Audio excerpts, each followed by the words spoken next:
Dr. Simon's Time Travel Adventure by Rafa. Dr. Simon is a scientist slash inventor. He has always wanted to travel in time, and he knew what dinosaurs were. He also wanted to see his lab 1,000,000 years ago. He wanted to learn everything about dinosaurs and his lab. My labs. I'm so exhausted. I've been working on these lame robots for months. I want to make something new. So Dr. Simon went off to invent something new. So one day he asked himself, hey, why don't I build a time machine? And then he went into the laboratory, which was located in Los Angeles, California, on a small hill. The lab is really, really big. It has shelves, tables, bottles, robot parts on the floor, on tables, and on chairs, and huge amounts of tools to work at it. One morning, he woke up and ate his breakfast. He had his usual breakfast, ice cream with super crunchy pickle sprinkles with donut cone. Then he ran to his lab and started to work on the time machine. He needed pliers, wrenches, gears, and metal. When he was done, he was so excited. I've done the impossible, he yelled. So he got on and pressed the numbers, buttons to his desired period of time, which was 1,000,000 years ago. And he yelled, to the future. In a second, he found himself in a time travel portal. Looked as if it was greenish. Then Dr. Simon stretched out his arm to touch the portal of it. The portal, it felt so mushy and warpy, and it had a weird whooshing sound, and smelled so weird and highly gross. At the bottom, he saw a warp zone open. With a pow, a wheak, and a screech, he landed. When he got out of the time machine, he was very dizzy. He looked around. It looked like an old desert. It was very sandy. There were dinosaurs, bones everywhere.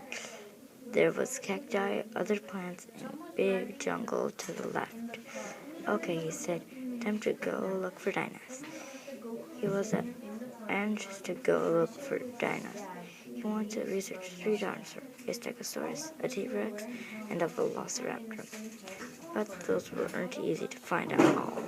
But when Dr. Simon was sprinting over to the jungle, he didn't see that caveman. Came out of its rocky old cave, ran over to the time machine, quietly as if it was food, and stole it.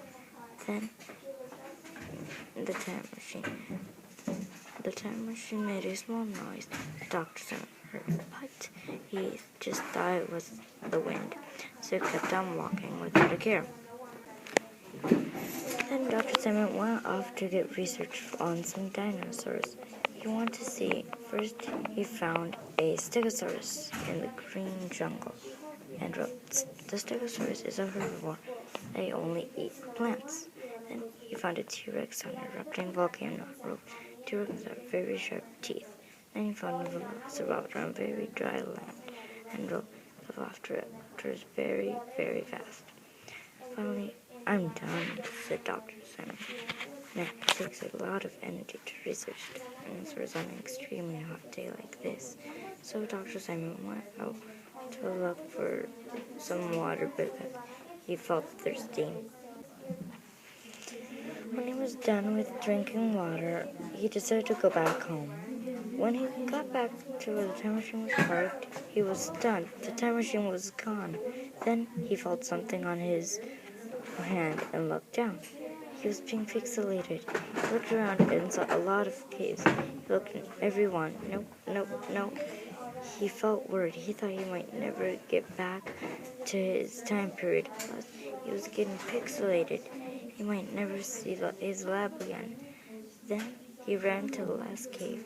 No one was in, but the time machine was there. He felt so relieved. He thought he could finally go home. So he took the time machine and got it out of his cave. When he got in, the caveman heard the time machine engine roaring. Then he went to his cave and ran back with a club. The time machine would start to count down. The caveman got closer and closer. 3, 2. Then the caveman jumped on the time machine. Booga booga. And almost hit the time machine with the club. But before he could, Dr. Time was out of the dinosaur time and into the portal, warping back to his own time period. When he got out of the time machine, he felt relieved he was back. He thought he might never get back. So he grabbed his notebook, wanting to read all the research he had gotten to see. So he ran to his desk, opened his notebook, and was surprised, stunned, and mind-blown to see that the pages were blank. What was all my research? Half of Dr. Simon's research was gone. Then he thought to himself, maybe the time and space continuum did not allow the information from the past to time travel to the future. But Dr. Simon learned and understood that some things should be left in the past and some things should be found out in the future. But he felt it was sort of unfair that he had to go through all that trouble for nothing.